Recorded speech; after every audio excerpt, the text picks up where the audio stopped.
آپ کے دل میں آنے والے خیالات کو زبان کی نوک پر آنے سے پہلے جانتا ہے۔ لعن اللہ کی لعنت کس پر؟ من ذبح لغیر اللہ، جو اللہ کے علاوہ کسی اور کے نام پہ ذبح کرتا ہے۔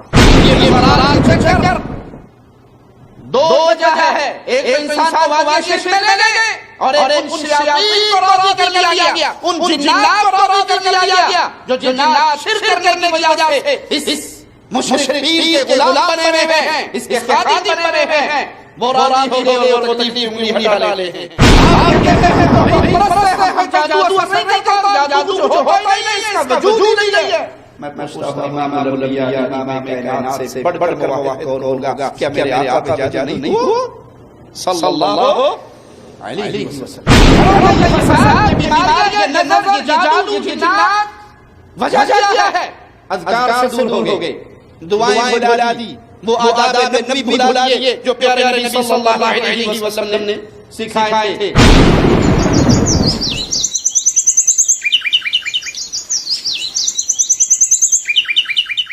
ان الحمد لله نحمده ونستعينه ونستغفره ونعوذ بالله من شرور انفسنا ومن سيئات اعمالنا، من يهده الله فلا مضل له ومن يضلل فلا هادي له، اشهد ان لا اله الا الله وحده لا شريك له واشهد ان محمدا عبده ورسوله، أما بعد فإن خير الحديث كتاب الله وخير الهدي هدي محمد صلى الله عليه وسلم وشر الأمور محدثاتها وكل محدثة بدعة وكل بدعة ضلالة وكل ضلالة في النار، أعوذ بالله من الشيطان الرجيم، بسم الله الرحمن الرحيم، وإن يكاد الذين كفروا ليزلقونك بأبصارهم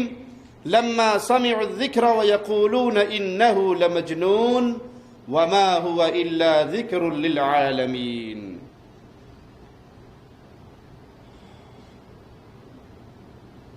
آج جب معاشرے پہ نگاہ دوڑائی جاتی ہے تو ہر طرف پریشانیاں، تکلیفیں، غم اور دکھ کا دور دورہ ہے۔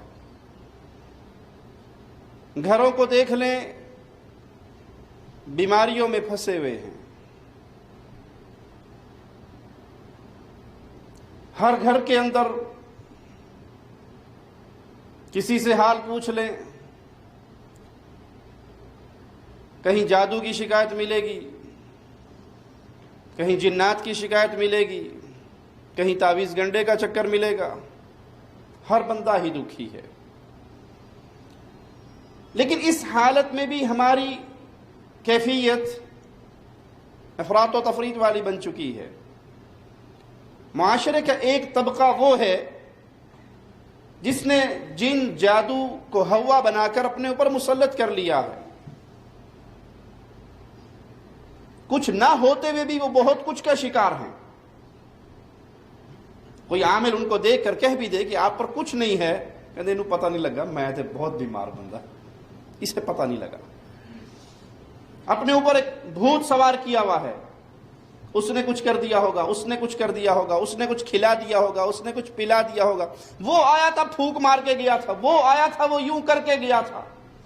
اب وہ بالکل نارمل ہیں، ٹھیک ہیں، آرام سے زندگی گزار رہے ہیں، لیکن اپنے اوپر ان چیزوں کو مسلط کر کے اب وہ در در کی ٹھوکریں کھا رہے ہیں۔ بنگالی بابا، فلاں عامل بابا، فلاں کاٹ پلٹ کا ماہر، وہ کالے پیلے علم کا ماہر، ان کے دروازوں پہ جاتے ہیں، ان کی خاک چھانتے ہیں اور ہمیشہ اپنے آپ کو بیماروں کی سر فہرست میں رکھتے ہیں۔ اس میں کوئی شک نہیں کہ یہ بیماریاں موجود ہیں معاشرے کے اندر، یہ تکلیفیں موجود ہیں معاشرے کے اندر، لیکن اس کو اتنی بڑی چیز سمجھ کے اپنی قوتوں کو توڑ کر اس کو اپنے اوپر غالب کر لینا اور اس سے چھٹکارا پانے کے لیے ہر حرام کام کرنے کے لیے تیار ہو جانا، یہ کہاں کی عقل مندی ہے؟ یہ کون سا دین ہے؟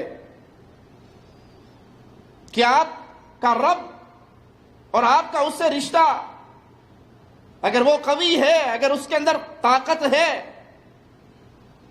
تو پھر یاد رکھیے کہ جس کا رشتہ اپنے رب سے جڑا ہوا ہوتا ہے، کوئی چیز اس کا کچھ بگاڑ۔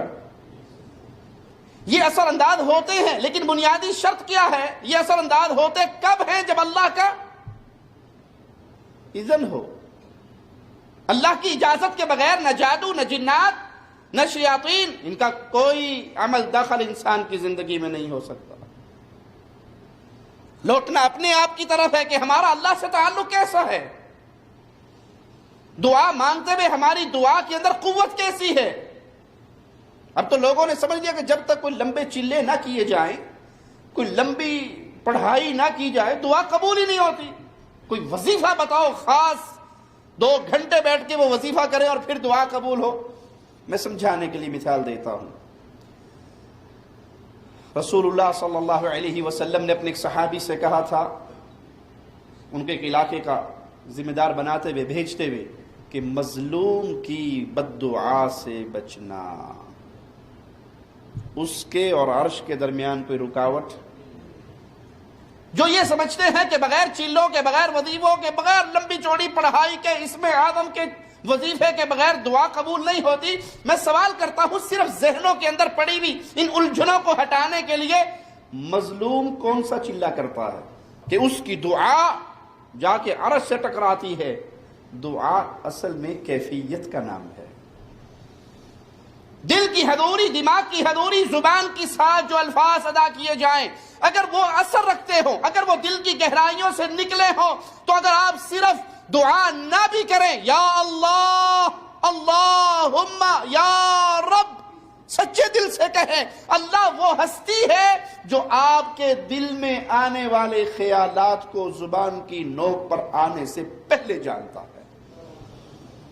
وہاں دعا کرنے کی ضرورت نہیں۔ اگر سچے دل سے اس کیفیت کے ساتھ صرف اپنے رب کو پکار لیا جائے تو رب جانتا ہے اس وقت میرے بندے کی کیا حاجت ہے، اس وقت میرے بندے کی کیا مصیبت میں پھنسا ہوا ہے، اور رب صرف اس کی پکار پر اپنے بندے کی مصیبتوں کو ٹال دیتا ہے۔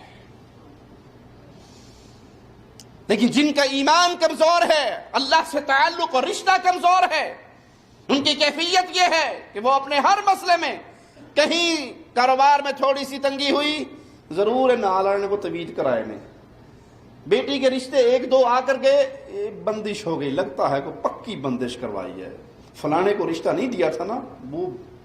اب اس چکر میں بجائے وہ اللہ والوں کی طرف لوٹے، اللہ کے کلام کی طرف لوٹے، احادیث رسول صلی اللہ علیہ وسلم میں سکھائی ہوئی دعاؤں کی طرف لوٹے، یا خود رات کو اٹھ کر 2 رکعتیں پڑھ کے اپنے رب کو رو کر منائیں، وہ بابوں کے اور بزرگوں کی اور پیروں کے اور مزاروں کے چلے کاٹنے، ان کے چکر لگانے شروع کر دیتے ہیں، اور مزارات پر بیٹھے ہوئے دین، ایمان، عزت کے ڈاکو سب سے پہلے اس کے ایمان پہ حملہ کرتے ہیں۔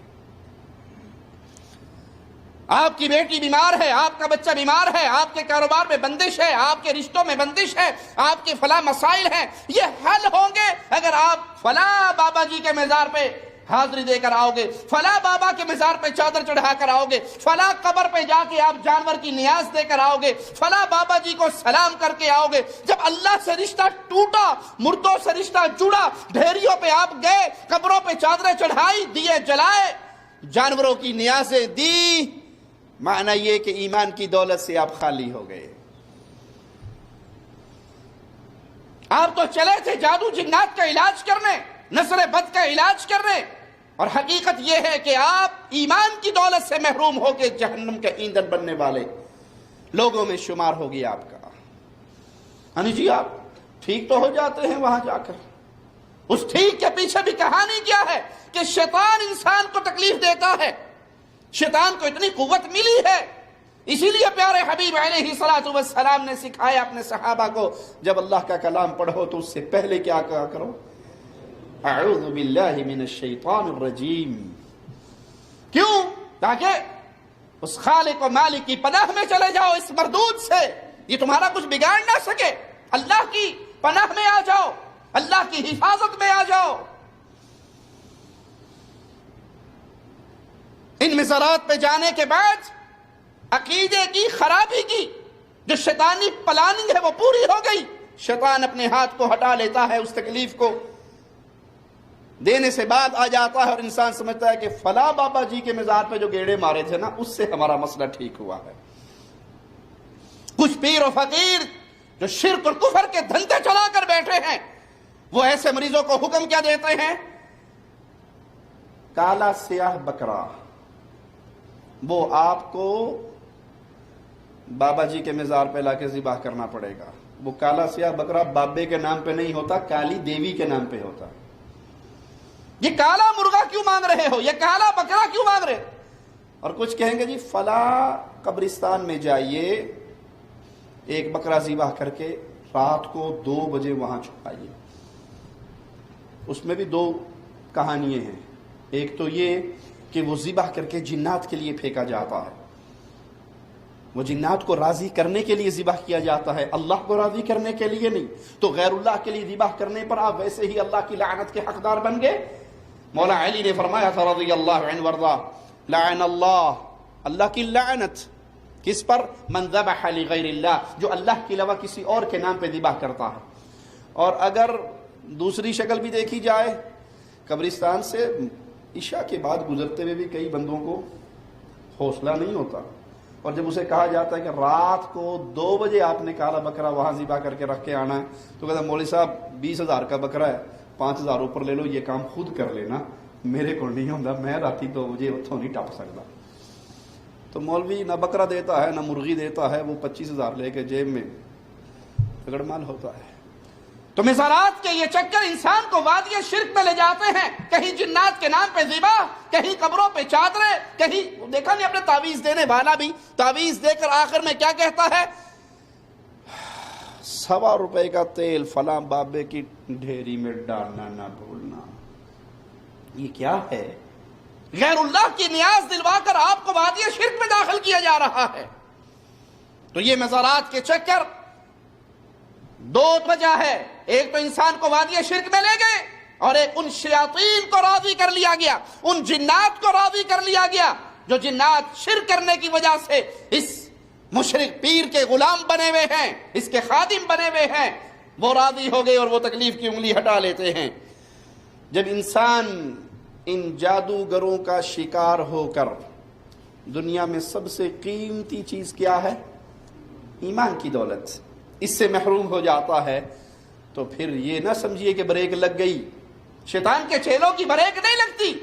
وہ ایمان پہ ڈاکہ ڈالنے کے بعد دوسرا وار عزت پہ ڈاکہ ڈالتے ہیں، عزت کو تار تار کرتے ہیں. اور یہاں میں یہ جملہ علی وجہ البصیرہ کہتا ہوں، دلائل کی روشنی میں کہتا ہوں، اللہ کی قسم، غیرت صرف مومن کے دل میں ہوتی ہے، مشرک کے دل میں نہیں ہوتی. میرے ایک دوست نے مجھے خود یہ اپنا ذاتی واقعہ سنایا. کہا میرے ایک پڑوسی تھے، میرا بچپن کا دوست تھا، ہمارے گھر کی دیواریں اکٹھی ملی ہوئی تھی. مجھے اللہ نے توحید کی سمجھ دے دی، اور وہ ڈھیریوں پہ جھکنے والے، قبروں کا طواف اور سجدے کرنے والے. کہا ان کے گھر میں ایک پیر صاحب نے گیڑا مارنا شروع کر دیا. پیر صاحب کے ساتھ پیر صاحب کا جوان بیٹا بھی آنے لگ گیا، اور اس گھر کے اندر موجود جوان لڑکی سے اس کی آنکھ مٹکا ہو گیا. کہا وہ پیر صاحب نہ بھی آتے تو بیٹا ہر دوسرے روز سلام کرنے ضرور آتا تھا. تو گھر والے اسی پر بڑے راضی کہ پیر صاحب کا بیٹا ہمارے گھر پہ آتا ہے، ہمارے تو وارے نیارے ہو گئے. کہا ایک دن میں نے خود اس کے پیچھے جا کے دیکھا، وہ لڑکی کے ساتھ کمرے میں داخل ہوا اور انہوں نے غلط حرکات شروع کی، تو مجھ سے برداشت نہ ہوا. غیرت مومن کے دل میں ہوتی ہے. کہ اللہ کی قسم کھا کر شیخ میں آپ کو یہ واقعہ سناتا ہوں، میں اپنی اس خالہ کو، اس دوست کی ماں کو ڈھونڈتا ہوا پہنچا. وہ کھیت میں چارہ کاٹتی تھی. میں نے کہا ماں جان، امی جان، خالہ جان، گھر میں اس طرح ایک لڑکا آتا ہے اور بہن کو چھیڑتا ہے. کہا بیٹا آئندہ آئے تو مجھے بتانا. وہ 2 دن بعد پھر تشریف لے آئے حاجی صاحب، شاہ صاحب، پیر صاحب. پیر تو پیر ہوتے ہیں، ان کا تو قدم ہی بڑا بابرکت ہوتا ہے. سید کی سین کو سلام بابا. وہ تشریف لائے اور جو ہی اندر گئے تو میں نے دوڑ لگائی. پھر جا کے اپنی اس خالہ کو کہا، دوست کی والدہ کو کہا کہ وہ آ جاؤ دیکھ لو.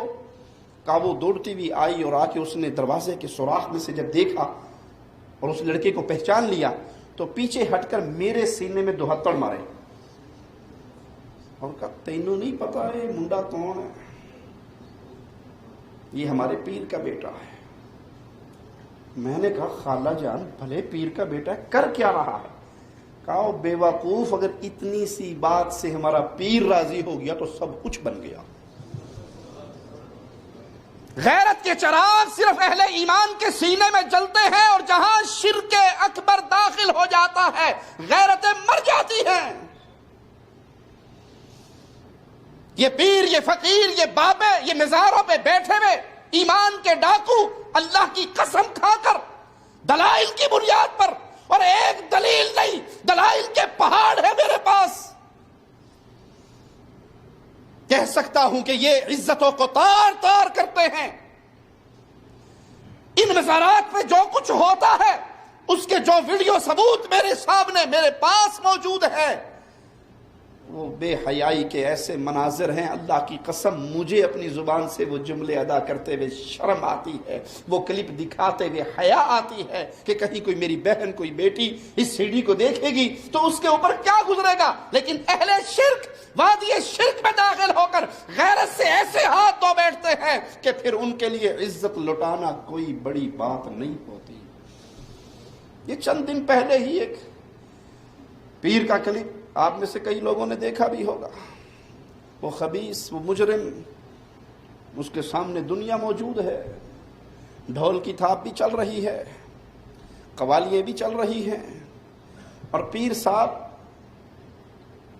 پیر چنڈ شاہ، لڑکا آتا ہے تو اس کو زور سے اس کی کمر میں چنڈ نہیں تپھا مارتا ہے، چنگا پڑا تکا دینا ہے، تو چوڑا کدھروں آ گیا، میرا ٹائم خراب کر۔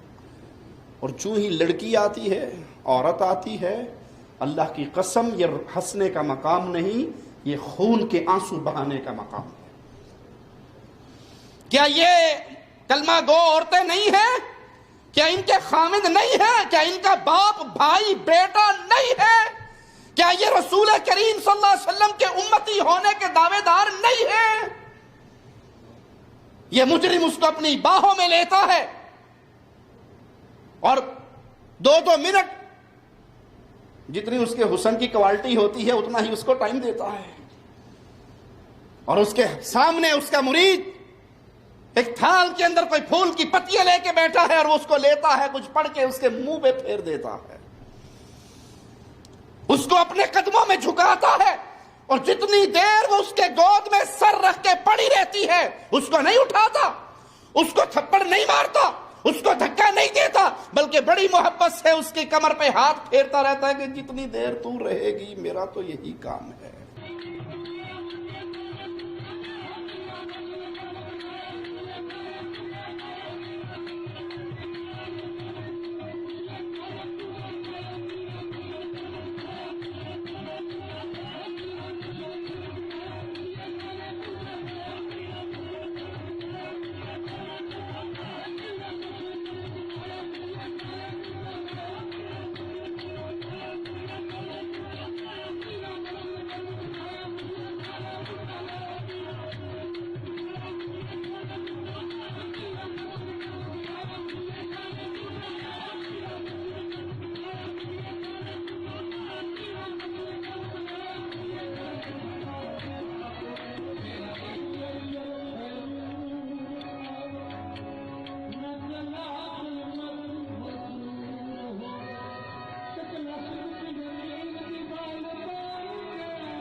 میں نے یہ منظر بھی دیکھا اسی کلپ کے اندر، ایک ایسی لڑکی بھی آئی جس نے اپنے چہرے پہ نقاب لیا ہوا تھا، اس درباری، اس مزاری بابے نے، اس جادو جنات کے علاج کے دعوے کرنے والے جھوٹے مجرم نے اپنے ہاتھ سے اس کا نقاب کھینچ کے اس کا چہرہ ننگا کیا، پھر اس کو اپنی باہوں میں لیا، اپنے جسم سے چپکایا، دیر تک لے کر گھومتا رہا، اور پھر اس کے منہ پر جو اس نے ہاتھ پھیرنا تھا وہ پھیرا۔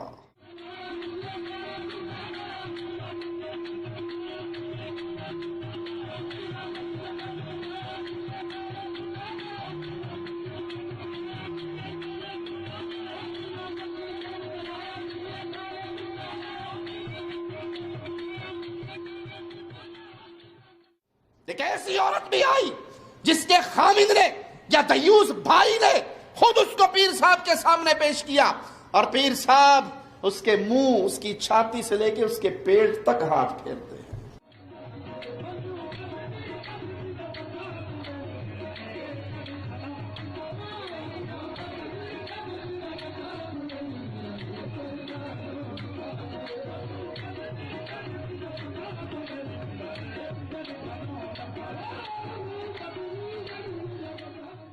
کہاں گئی غیرتیں؟ میرا جملہ کڑوا ہے، جانتا ہوں کڑوا ہے، لیکن دہراؤں گا کیونکہ حقیقت پر مبنی ہے۔ اللہ کی قسم، شرک کرنے کے بعد غیرت سلامت نہیں رہتی، عزت کا جنازہ نکلتا ہے۔ یہ پیر و بابے، یہ مزارات کے، یہ گدی نشین و مخدوم ایمان کے ڈاکو اور عزت کے ڈاکو ہیں۔ میں نے تو ایسے ایسے منظر دیکھے جو دکھا نہیں سکتا۔ عورتوں کو برہنہ کر کے ان کے جسم کے نازک حصوں پہ پیر تعویذ بناتا ہے، اس کی کمر پہ تعویذ بناتا ہے۔ ارے کیا گجرانوالہ کے سلیم فوجی کو بھول گئے جو اسی تعویذ گنڈے کے چکر میں 300 عورتوں کے ساتھ ریپ کرتا ہے، ان کی ویڈیو بناتا ہے، حکومت وقت خود اسے گرفتار کرتی ہے۔ یہ جادو جنات ایسا ہوا بن گیا کہ عزتیں لٹا دو، مزارات پہ پڑے رہو۔ پیر آ کر کہتا ہے اپنی بیٹی کو 9 رات کے لیے چھوڑ کے جاؤ، 7 دن کے لیے چھوڑ کے جاؤ، ٹھٹھے کے مزار پہ 40 دن کے لیے چھوڑ کے جاؤ۔ یہ بے حیائی اور بدکاری یہی سے پھوٹتی ہے۔ وجہ کیا ہے؟ ہم نے ایمان کو چھوڑ دیا، ہم نے توحید کو بھلا دیا، ہم نے خالق و مالک سے تعلق کو بھلا دیا۔ اگر یہ تعلق برقرار ہو، یہ ایمان کی رتی دل میں ہو، تو انسان کہتا ہے اس مرض میں مر جانا بہتر ہے، عزت کا جنازہ نکلوانا بہتر۔ میرے پیارے حبیب محمد الرسول اللہ صلی اللہ علیہ وسلم کی ایک صحابیہ کا بیٹا شہید ہوا تھا، چادر میں لپٹی ہوئی آئی تھی۔ صحابہ اس کے پردے کی اس کیفیت کو دیکھ کر بڑے حیران ہوئے تھے اور کہا تھا تیرا تو بیٹا قتل ہوا ہے اور پھر بھی تو اتنے حوصلے کے ساتھ اور اس طرح باپرد ہو کے، با حیا ہو کر چادر میں لپٹ کے نکلی ہے۔ تو جواب میں میرے پیارے حبیب محمد الرسول اللہ صلی اللہ علیہ وسلم کی صحابیہ نے کہا تھا لوگو میرا بیٹا مرا ہے، میری غیرت نہیں مری۔ یہ ہے اہل ایمان، اپنی عورتوں کو پیروں کی باہوں میں دینے والوں، پیروں کی گود میں ان کو لٹانے والوں، بابا جی کے سامنے سجدے کروانے والوں، کیا تمہارے پلے میں غیرت ہے؟ وہ کون سا مرض ہے جس کے لیے شفا رب نے نہ اتاری ہو؟ مجھے کہنے دیجئے انتہائی سادہ لفظوں میں، وہ کون سا مسئلہ ہے جو رب کے سامنے سجدہ کرنے سے حل نہیں ہوتا؟ ایک تو یہ گروہ ہے عوام کا جو اس طرح ڈوب گیا، جنہوں نے اپنا مال، اپنی جان، اپنی عزت، اپنی غیرت، اپنا کاروبار، اپنے پیسے سب کچھ پیر کے نام پہ لوٹا دیے۔ اور ایک دوسرا گروہ ہے جس نے اپنے اوپر تقوی کا ایسا خالی خول چڑھا لیا کہ جناب ہم تو ہیں ہی توحید پرست، ہم پہ جادو اثر ہی نہیں ہوتا، جن ہمارا کچھ نہیں بگاڑ سکتا، نظر ہمارا کچھ نہیں بگاڑ سکتی، صبح شام کے اذکار کرتے ہیں اللہ خیر صلی اللہ، کچھ بھی نہیں ہوتا۔ میں سوال کرتا ہوں، آپ توحید پرست ہیں، مسئلہ یاد رکھیے گا کہ جن شیطان کو جو طاقت دی ہے وہ کس نے دی ہے؟ اللہ نے۔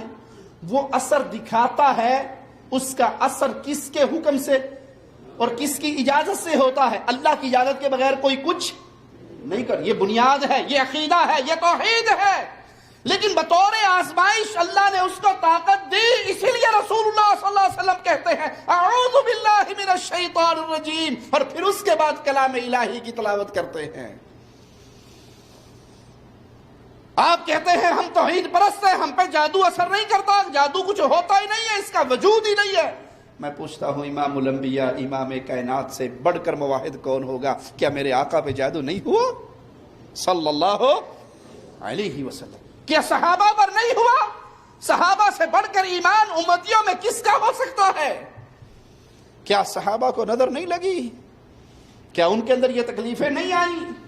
شیخ الاسلام ابن تیمیہ رحمہ اللہ فرماتے ہیں دین داری اختیار کرنے والا، تقوی اپنانے والا، اس کو لازم ہے کہ کتاب و سنت اور دین میں فقاہت، فہم، سمجھ و بوجھ یہ حاصل کرے، وگرنہ اس کا یہ پرہیزگاری کا دعویٰ اس کے اصلاح کی بجائے فساد کا سبب بنے گا. کفار اور اہل بدعت اور خوارج انہوں نے یہی کیا جن پر اصلاح کی بجائے فساد غالب آیا. جو اپنی غیر مقبول رائے کو لوگوں کے سامنے پیش کرتا ہے، اس کی حمایت کرتا ہے اور بغیر حجت اور دلیل کے ایک بناوٹی تقوی کا شکار ہو جاتا ہے، اس کے اوپر یہ وعید پوری طرح وارد ہوتی ہے.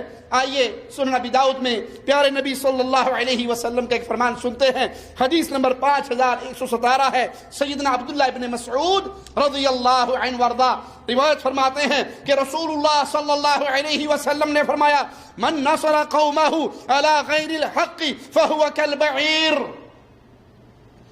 جس نے اپنی قوم کی ناحق نصرت و حمایت کی وہ اس اونٹ کی مانند ہے جو کسی جگہ پہ گرا پڑا ہو اور اس کی دم سے پکڑ کے اسے کھینچا جا رہا ہو کہ اس کو وہاں سے نکالا جائے. اس حالت میں وہ باہر نہیں آ سکتا. یہی مثال اس کی ہے جو ناحق مدد کرتا ہے. ہمارے ہاں تو یاری کی پجاری، اچھا جی یاری دے پجاری ہیں. میرا دوست غلط بھی کہے گا تو میں دوست کی دوستی پہ جھوٹی گواہی دینی پڑی دے دوں گا. ہماری برادری ہے، ہماری قوم ہے. یہاں پیارے حبیب صلی اللہ علیہ وسلم فرما رہے ہیں اس کی مثال اس اونٹ کی طرح ہے جو اپنی قوم کی ناحق مدد کرتا ہے. یہ بناوٹی تقوی والا اس غور و فکر کے ملکہ کو قتل کر دیتا ہے جو کتاب اللہ اور سنت رسول اللہ صلی اللہ علیہ وسلم کے فہم پر مبنی ہے.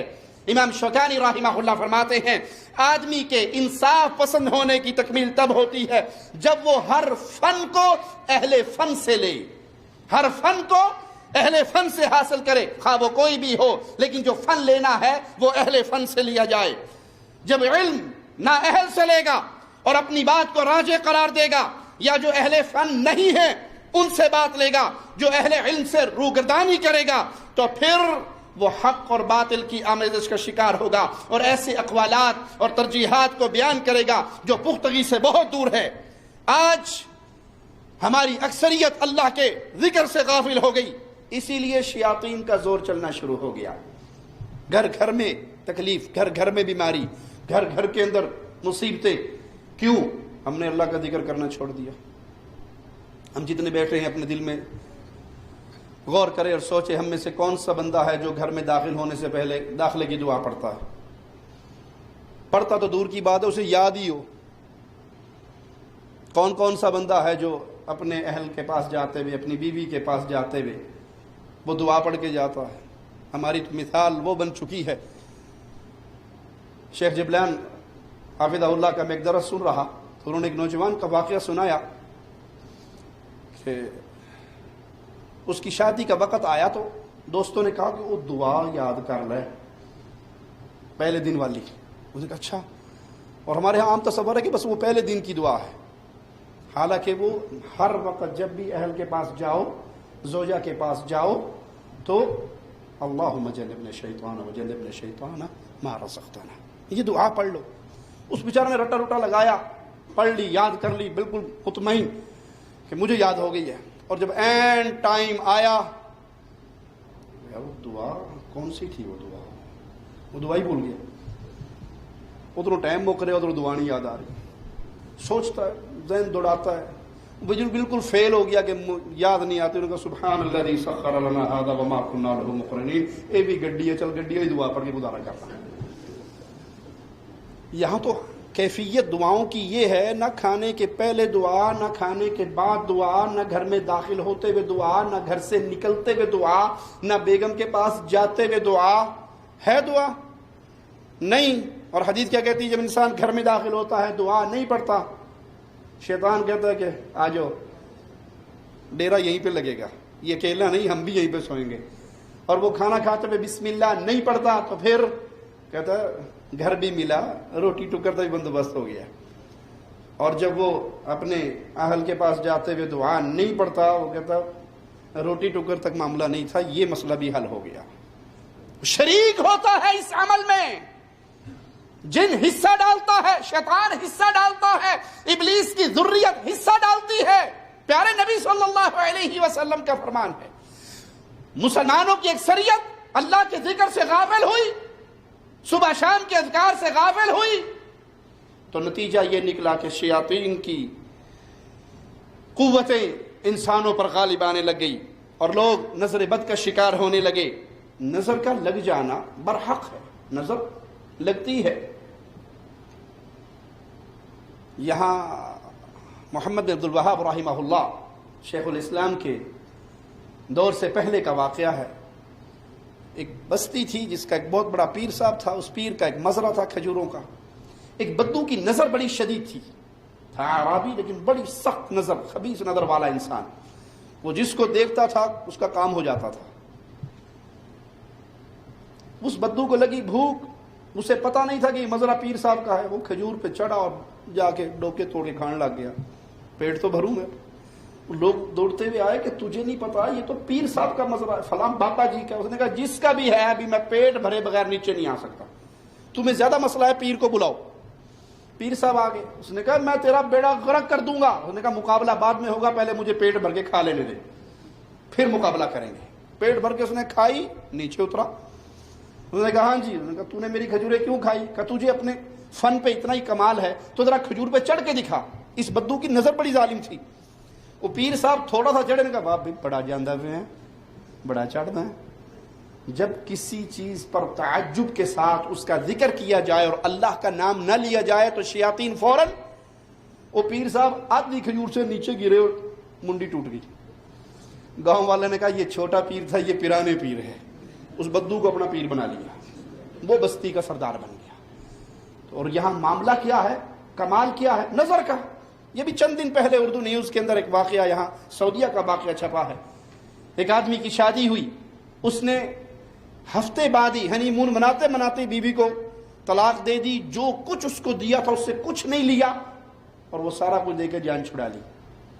اور اس نے انٹرویو دیتے ہوئے کہا کہ جب میں اپنی زوجہ کے ساتھ ہنی مون منانے گئے، جس ہوٹل میں ہمارا سٹے تھا، اس کی نظر اتنی تیز ہے، اس نے ایک پردے کو دے کر کہا کیا خوبصورت پردہ ہے۔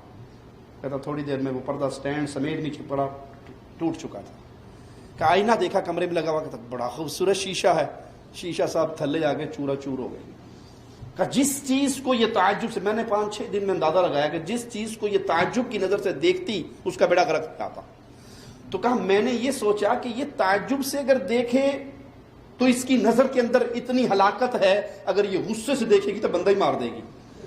تو میں نہ حق مہر واپس مانگتا ہوں، نہ جو میں نے ہدیے دیے وہ مانگتا ہوں، میری جان چھڑا دیو، کڑی والے اپنی کڑی گھر لگ لو، مینوں لوڑ نہیں۔ وہ منت کر کے دیکھے گیا، کوئی ہدیہ اس نے واپس نہیں لیا کہ اگر میں نے کچھ لے لیا اور یہ ناراض ہو گئی میرا بیڑا غرق ہو جائے۔ کیا اس کی حقیقت ہے؟ آئیے صحیح مسلم میں پیارے نبی صلی اللہ علیہ وسلم کا فرمان، حدیث نمبر 2188 سنتے ہیں۔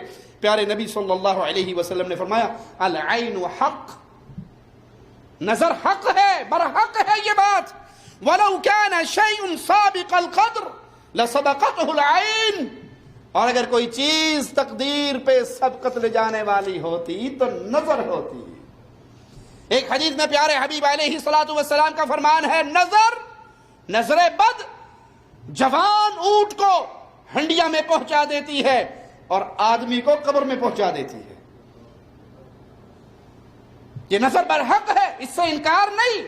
جو انکار کرتے ہیں وہ جھوٹے تقوی کا اپنے اوپر خول چڑھا کر بیٹھے ہیں اور جہالت کی بنیاد پہ انکار کرتے ہیں، وگرنہ نظر کا لگنا حق ہے، ثابت ہے۔ صحیح بخاری حدیث نمبر 5705 سنیے، پیارے نبی صلی اللہ علیہ وسلم نے فرمایا لا رقیۃ الا من عین او حمى، دم جھاڑا رقیہ یہ تو نظر لگنے پر ہے، یہ بخار ہونے پر ہے۔ آج لوگ طرح طرح کی بیماریوں کا شکار ہیں، اس کی بڑی وجہ یہی ہے کہ ہم آداب نبوی کو بھلا چکے ہیں۔ زندگی کے اندر نبی صلی اللہ علیہ وسلم نے جو دعائیں سکھائی تھی ہم ان دعاؤں کو چھوڑ چکے ہیں۔ گانے یاد ہیں، گانے یاد ہیں یا نہیں؟ لیٹسٹ یاد ہوں گے، 2016 کے بھی یاد ہوں گے، 15 والے تو بھی میموری میں باقی ہیں، ڈیلیٹ نہیں ہوئے۔ ہمارے پاس وقت ہے فیس بک کے لیے، وقت ہے واٹس ایپ کے لیے، وقت ہے بیٹھے بیٹھے موبائل چھیڑنے کے لیے۔ ایک وقت ہوتا تھا جب ٹائم ہوتا تھا لوگ سبحان اللہ الحمدللہ اللہ اکبر، اب ہسپتال میں بھی گئے ہیں تو ڈاکٹر نے نہیں بلایا، 10 مریض بیٹھے ہیں تو موبائل نکال کے اور کچھ نہیں تو اس کے فنکشن ہی دیکھتے رہیں گے، بھئی ایتھے کی لفظ ہے ایتھے کی لفظ ہے، اللہ کا ذکر ختم ہو گیا، وہ دعائیں بھول گئے۔ اپنے گھروں میں نظر دوڑائیے، حصن المسلم دعاؤں کی کتاب ہے، تقریباً ہر گھر کے اندر موجود ہے، موجود تو ہے، کتنے گھر کے افراد نے اس کو یاد کیا ہے؟ کپڑے اتارتے وقت کیا دعا ہے، کپڑے پہنتے وقت کیا دعا ہے؟ حدیث میں آتا ہے کپڑے اتارتے وقت بسم اللہ پڑھ لیجئے، شیطان آپ کو نہیں دیکھ سکے گا، اس کی نظر بند ہو جائے گی۔ اور اگر آپ گانے گاتے ہوئے کپڑے اتارو گے تو وہ پوری ویڈیو نہیں بنائے گا، وہ تو اچھی طرح مقابلہ کرے گا نا، بیڑا غرق کرے گا۔ گھروں کا یہ فساد، یہ بیماریاں، یہ نظر، یہ جادو، یہ جنات، وجہ کیا ہے؟ اذکار سے دور ہو گئے، دعائیں بھلا دی، وہ آداب نبوی بھلا دیے جو پیارے نبی صلی اللہ علیہ وسلم نے سکھائے تھے۔ اور یاد رکھیے جو شخص ذکر کے مفہوم کو سمجھنے سے محروم رہا وہ آرام دہ اور اطمینان والی زندگی گزارنے سے محروم رہا۔ جس نے دعائیں یاد رکھی، اللہ کے ذکر کو یاد رکھا تو اس نے زندگی آرام دہ پائی، اور جس نے اللہ کے ذکر کو بھلا دیا اس کی کیفیت کیا ہے؟ شیخ الاسلام امام ابن تیمیہ رحمہ اللہ فرماتے ہیں دل کے لیے ذکر اتنا ہی ضروری ہے جتنا مچھلی کے لیے پانی ضروری ہے۔ دل کے لیے ذکر اتنا ہی ضروری ہے جتنا مچھلی کے لیے پانی ضروری ہے۔ مچھلی پانی کے بغیر مر جاتی ہے، دل اللہ کے ذکر کے بغیر مردہ ہو جاتا ہے۔ حدیث میں آتا ہے انسان رات کو اٹھے، اچانک اس کی آنکھ کھلے، وہ اپنی زبان سے کہے لا الہ الا اللہ وحدہ لا شریک لہ لہ الملک ولہ الحمد وہو علی کل شیء قدیر، اور پھر اپنے رب کے سامنے ہاتھ اٹھا دے مانگنے کے لیے۔ اب یہ جو مانگے گا اللہ اس کو عطا کرے گا۔ یہ کون پڑھے گا؟ جسے یاد ہوگا وہی پڑھے گا۔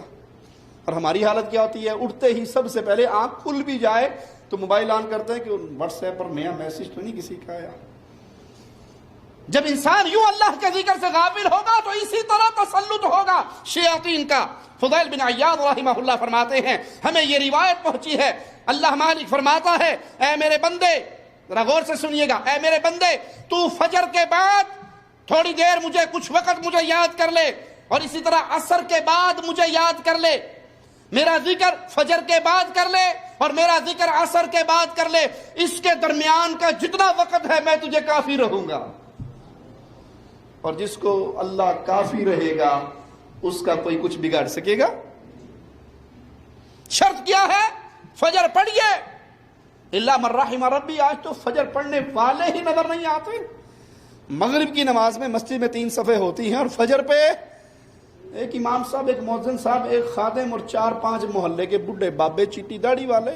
نوجوان نے تو رات 2 بجے تک کرکٹ میچ کھیلنا ہے یا دیکھنا ہے، اسے فجر کہاں نصیب ہے؟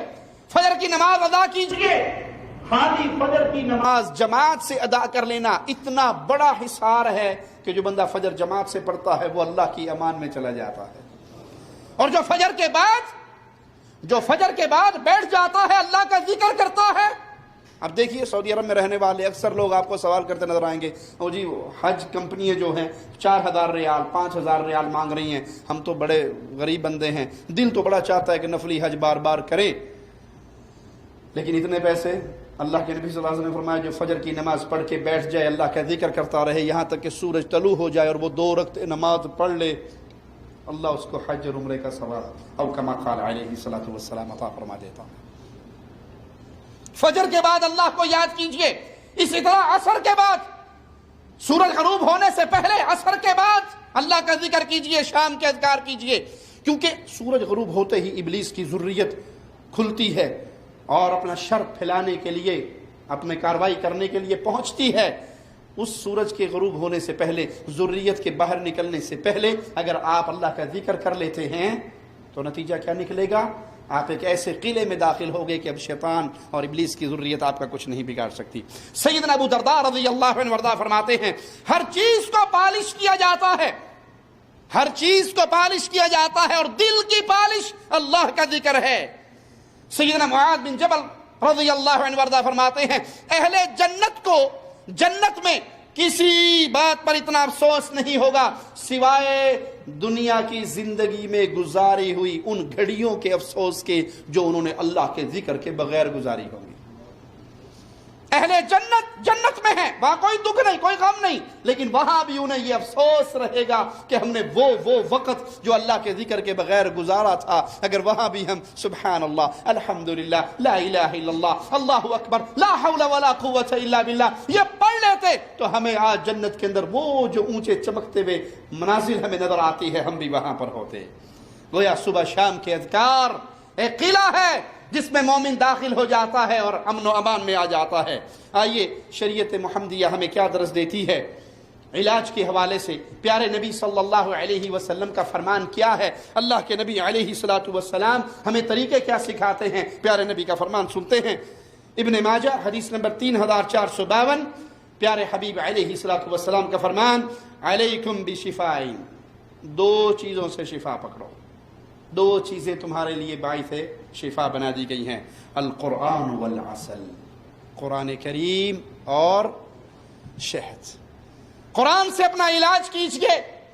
علاج کے معاملے کے اندر بھی ہمارے ہاں بڑے افراط و تفریط ہے، ہر بیماری کا علاج ڈھونڈتے ہیں ڈاکٹروں کے پاس، ہر بیماری کا علاج کچھ بھی ہو سیدھے مستوصف۔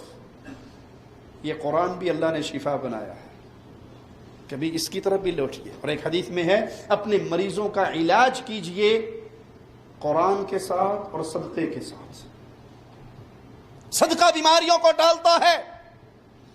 یہ بھی تازہ ہی مجھے ایک عالم نے ایک میسج بھیجا، ایک مریض کی والدہ کا حال کہ اس کی والدہ انتہائی نگہداشت کے وارڈ میں تھی، ICU میں تھی اور انتہائی بیمار تھی۔ یہ بیٹا اس کی زندگی سے نا امید ہوا تو جتنی دیر اس کو اجازت تھی ہسپتال میں بیٹھ کے اپنی ماں کے پاس سے نکلا، راستے میں ایک پیٹرول پمپ پہ اس نے تیل بھروانا تھا، گاڑی میں پیٹرول ڈلوایا تو وہاں اس کی نظر پڑی ایک ڈبے کے اندر بلی نے بچے دیے ہوئے ہیں، جو بچے بھوک کی وجہ سے بلبلا رہے ہیں اور بلی کے پاس کھلانے کے لیے کوئی چیز نہیں ہے۔ اس کی نظر پڑی اس جانور پر تو یہ گاڑی چھوڑ کر بقالے میں گیا اور تونے کا ایک ڈبہ یا دو ڈبے لایا، اسے کھول کے ان معصوم بچوں کے سامنے، جانور کے چھوٹے چھوٹے بچوں کے سامنے ڈال دیے۔ انہوں نے وہ کھا لیے، ان کا پیٹ بھر گیا، یہ چلا گیا۔ اگلے دن جب وزٹ کا ٹائم آیا، یہ پھر اپنی والدہ کی عیادت کے لیے جب گیا تو دیکھا ان کا بستر خالی ہے، وہاں پہ والدہ نہیں ہے۔ تو ایک دم اس کے دل کو کچھ چوٹ لگی کہ کہیں میری امی اللہ کو پیاری تو نہیں ہو گئی۔ نرس سے پوچھا کہ یہاں میری والدہ تھی، کہا ہاں ان کی حالت کچھ بہتر ہو گئی ہے اور ہم نے ان کو ایک عام وارڈ میں بھیج دیا ہے، وہ 7 والے روم میں ہے، آپ وہاں جا کے دیکھ لیں۔ دیکھا تو اس کی ماں کی طبیعت بہت بہتر ہے۔ کہا امی کیا ہوا؟ کہا بیٹا سوئی بھی تھی، میں نے خواب دیکھا کہ بلی کے چھوٹے چھوٹے بچے ہاتھ اٹھا کے میرے لیے دعا کر رہے ہیں۔ اسے نہیں پتا قصے کا یہ بیٹا کیا کر کے آیا، اس نے اپنا خواب سنایا کہ بلی کے بچے میرے لیے دعا کر رہے ہیں، میں اٹھی تو میرا مرض ختم ہو چکا تھا، میری طبیعت بہت بہتر تھی۔ یہ جانور پہ صدقہ کرنے کا اجر ہے، مسلمان پہ کرنے کا کتنا ہوگا؟ اور وہ حدیث یہاں پہ سنا دو کہ کتے کے ایک بچے کو پانی پلایا تھا ایک فاحشہ نے اور اللہ نے اس کے گناہوں کو، اور ایک مسلمان بھائی کو پانی پلا دو گے تو، کسی مسجد میں کنواں کھدوا دو گے تو کیا اجر ملے گا؟ تو اپنے مریضوں کا علاج کیجئے قرآن کے ساتھ۔ اور اس حدیث کے اندر اللہ کے پیارے نبی صلی اللہ علیہ وسلم نے دونوں علاج بتائے، قرآن بھی علاج ہے، عسل بھی، شہد بھی شفا ہے۔ تو روحانی علاج بھی کیجئے اور حکمت کا علاج بھی کیجئے، ڈاکٹر کا علاج بھی کیجئے۔ محدثین اس حدیث کو بیان کرنے کے بعد کتنا پیارا تبصرہ کرتے ہیں کہ اس حدیث کے اندر دونوں علاج کا ذکر ہے، ظاہری اسباب کا بھی ذکر ہے اور قرآن حکیم کا بھی ذکر ہے۔ آئیے علاج کی طرف بڑھتے ہیں۔ صحیح بخاری حدیث نمبر 5739 اور صحیح مسلم حدیث نمبر 2197 سنتے ہیں۔ سیدہ ام سلمہ رضی اللہ تعالی عنہا فرماتی ہیں میرے گھر میں نبی کریم صلی اللہ علیہ وسلم تشریف لائے، ایک لڑکی کو دیکھا اور آپ نے اس کے چہرے کو دیکھ کر کہا، اس لڑکی کا رنگ بگڑا ہوا تھا۔ آپ دیکھو گے اکثر مریض ان کے چہرے پہ ایسی سیاہی ہوگی کہ ان کا رنگ کالا ہے نہیں، لیکن اچانک اس کے چہرے کے اوپر انتہائی یا پلاہٹ ہے یا سیاہی ہے، ایک عجیب سا رنگ ہے، ایک عجیب سی کیفیت ہے، حقیقت میں وہ رنگ اس کا نہیں ہے، طبعی رنگ نہیں ہے، لیکن بظاہر اس کے اوپر ایک سیاہی سی اور پلاہٹ سی پھیلی ہوئی ہے. تو پیارے نبی صلی اللہ علیہ وسلم نے اس کو دیکھتے ہی کہا استرقوا لها فإن بها النظرة، اس کو دم کرواؤ، اس کو نظر لگی ہے. اور یہاں درس ہے معالج کو کہ اپنی فراست سے کام لے.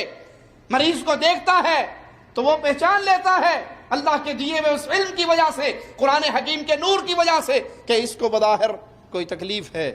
آپ دیکھتے نہیں حکیم نظر ڈالتے ہیں مریض پہ، کہتے ہیں تجھے صفرا ہے، تجھے فلاں بیماری ہے.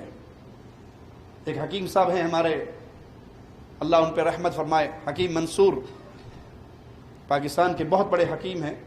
تو وہ کہنے لگے میں نے ایک شخص کو دیکھا، اس کی نبض دیکھی تو میں نے اس کے پچھلے 10 سال کے مرض اس کو سنا دیے، تجھے 10 سال تک یہ بیماریاں نہیں. اس نے کہا آپ حکیم نہیں ہیں، جادوگر لگتے ہیں. انہوں نے کہا میں جادوگر نہیں ہوں، مجھے اللہ نے علم دیا ہے، میں نباز ہوں، نبض دیکھ کے آپ کو آپ کا مرض بتا رہا ہوں.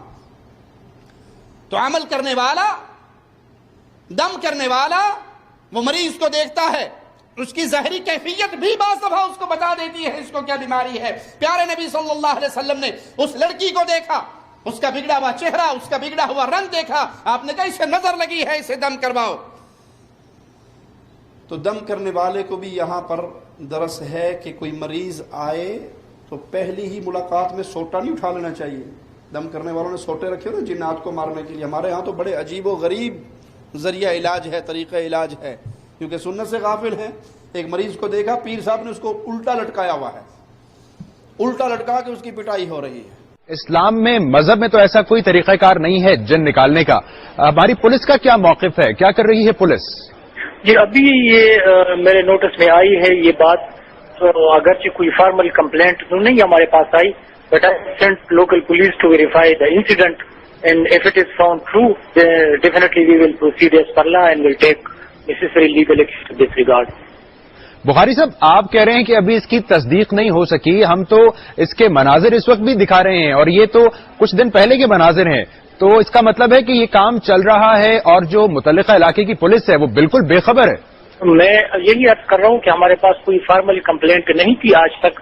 ابھی جب آپ لوگوں نے یہ نیوز آن ایئر کی ہے تو میرے علم میں بھی یہ بات آئی اور میں نے لوکل پولیس کو بھجوایا ہوا ہے اور we are verifying this fact اور ڈیفینیٹلی ہم جو قانون کے مطابق ہے اس کے خلاف کارروائی کریں گے. چلیے بخاری صاحب کچھ انفارمیشن تو ہم آپ کو دیے چلتے ہیں. یہ شیخو پورہ کا محلہ ہے میراج پورہ، اور یہ جو جعلی پیر صاحب ہیں ان کا نام فاروق ہے. اب آپ ہمیں بتائیے آپ کو کتنا مزید وقت چاہیے ہوگا ان پیر صاحب کے خلاف کوئی کارروائی کرنے کے لیے؟ ہمیں کوئی وقت نہیں چاہیے، پولیس پہنچ چکی ہے وہاں پہ اس محلے میں ہے اور انشاءاللہ with in a few minutes یہ جو بھی ہے اس کے قانون کے مطابق ہم اس کے خلاف کارروائی کر لیں گے. اچھا بخاری صاحب سوال یہاں پر یہ بھی ہے کہ کیوں جو ایسے جعلی پیر ہیں جب ان کی ایسی حرکتیں منظر عام پر آتی ہیں اس کے بعد ہی کوئی کارروائی کی جاتی ہے؟ جو متعلقہ پولیس ہے وہ یوں بھی محلوں میں اس قسم کی جو حرکات ہیں، جو لوگوں کے جو کام چل رہے ہیں دھندے، ان پر نظر نہیں رکھتی ہے.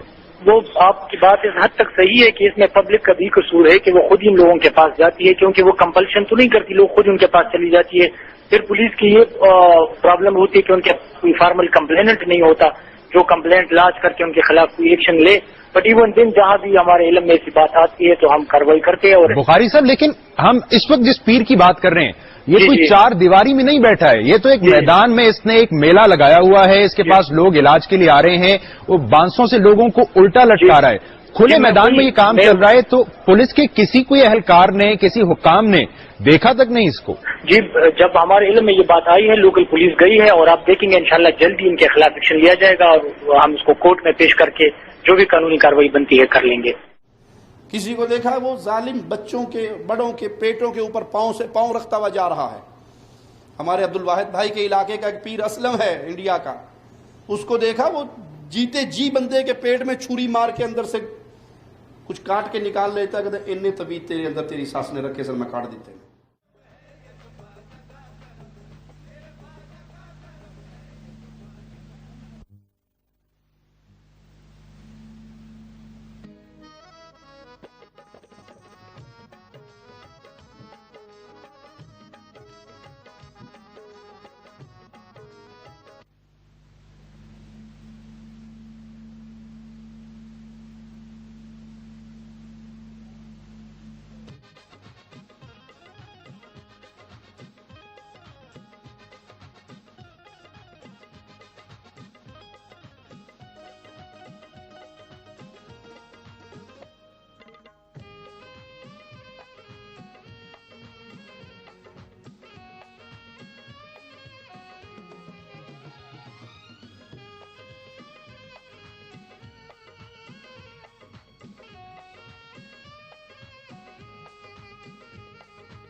یہ جہالت، یہ علم شرعی سے دوری، یہ پیارے نبی صلی اللہ علیہ وسلم کے سکھائے ہوئے طریقہ کار سے دوری کا نتیجہ ہے۔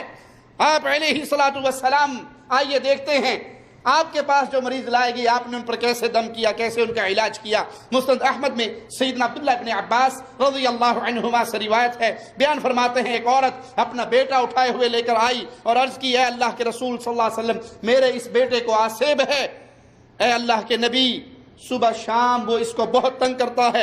ابن عباس رضی اللہ عنہما فرماتے ہیں فمسح رسول اللہ صلی اللہ علیہ وسلم صدرہ ودعا لہ، پیارے نبی صلی اللہ علیہ وسلم نے اس کے سینے پہ ہاتھ پھیرا اور اس کے لیے دعا کی، تو اس بچے پر کھانسی کا دورہ پڑا، کھانسا وہ، اور کھانستے کھانستے اس کے پیٹ سے چھوٹی سی ایک جیسے کتے کا سیاہ بچہ ہوتا ہے ایسی کوئی چیز نکلی اور دوڑ گئی، بچہ ٹھیک ہو گیا۔ معنی کیا؟ اس کے اندر جن تھا۔ نہیں جی جن بندے کے اندر نہیں جا سکتا ہے، میں مار دے جن نہیں بندے کے اندر جا سکتا، جن اندر نہیں ہو سکتا، یہ سب مولویوں نے ڈرامہ بنایا ہوا ہے، جن کو بھوت بنایا، جن کو کیا ہوتا ہے، جن کچھ نہیں ہوتا۔ یہ پیارے نبی صلی اللہ علیہ وسلم کی صحیح حدیث ہے کہ بچہ لایا گیا، اس کے اندر جن تھا، آپ نے دم کیا، دعا کی، وہ کھانسا اور منہ کے ذریعے وہ چیز اس کی نکل گئی، اللہ نے اس کو شفا دے دی۔ یہ اندر داخل کیسے ہوتا ہے؟ آئیے پیارے نبی صلی اللہ علیہ وسلم کی حدیث کی طرف لوٹتے ہیں کہ اللہ کے نبی صلی اللہ علیہ وسلم نے کھانے پینے کی چیزوں کو ڈھانپنے کا حکم نہیں دیا؟ جی کیوں دیا؟ کھلا رکھو گے تو کیا ہو جائے گا؟ کیڑے پڑ جائیں گے، اس میں کاکروچ چلے جائیں گے۔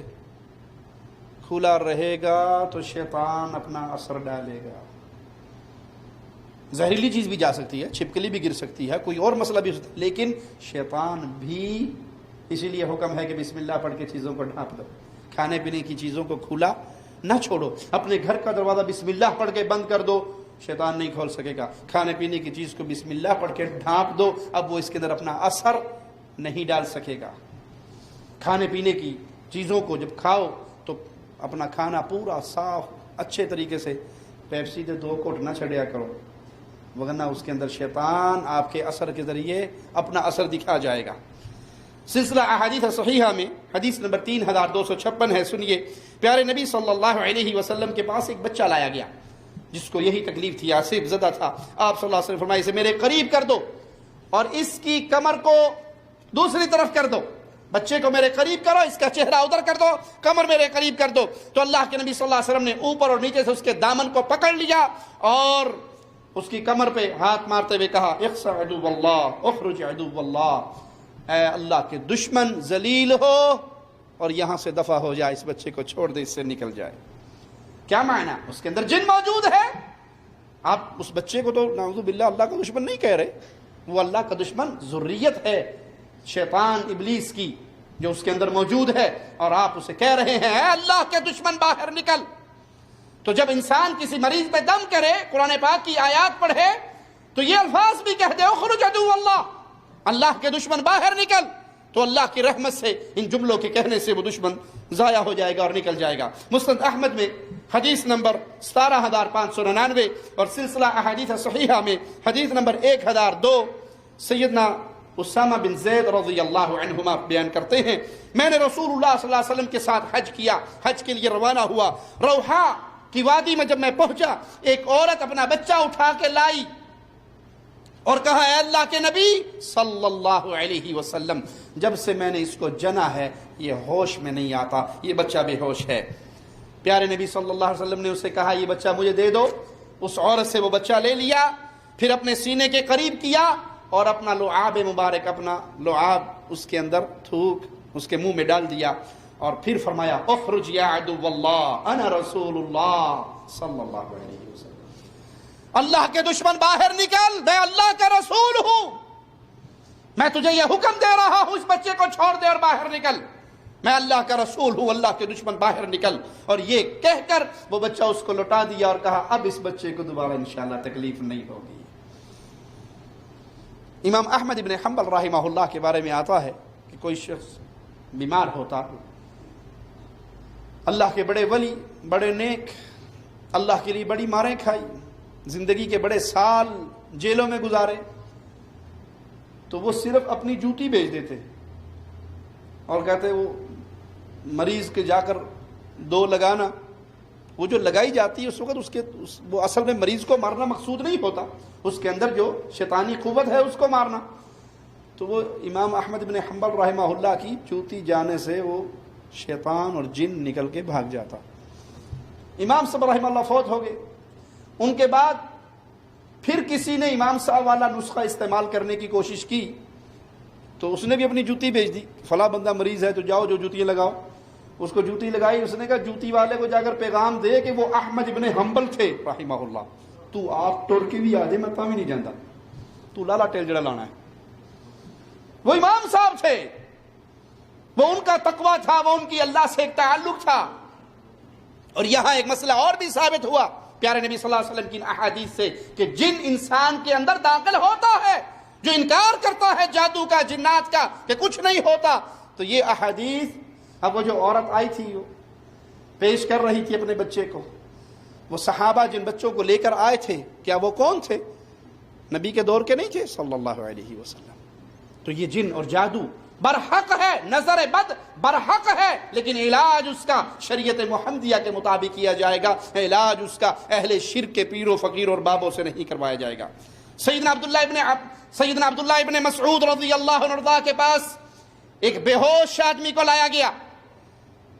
ابن مسعود نے اس کے کان کے اندر سورۃ المؤمنون کی آخری 4 آیتیں عبثا وانکم الینا لا ترجعون فتعال اللہ الملک الحق لا الہ الا هو رب العرش الكریم ومن يدع مع الله الها آخر فتعال اللہ الملک الحق لا الہ الا هو رب العرش العظیم ومن يدع مع الله الها آخر لا برهان له به فإنما حسابه عند ربي إنه لا يفلح الكافرون وقل رب اغفر وارحم وأنت خير الراحمين.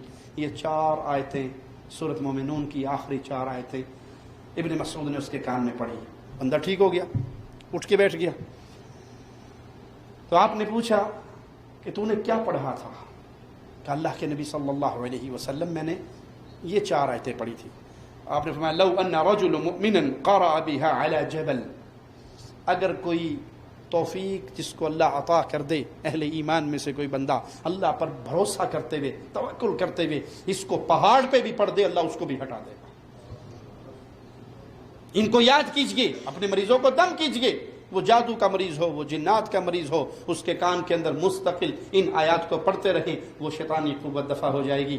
اللہ سے دعا ہے اللہ ہمیں پیارے نبی صلی اللہ علیہ وسلم کی سنت پہ چلنے کی توفیق عطا فرمائے، پیارے نبی صلی اللہ علیہ وسلم کی احادیث پہ عمل کرنے کی توفیق عطا فرمائے.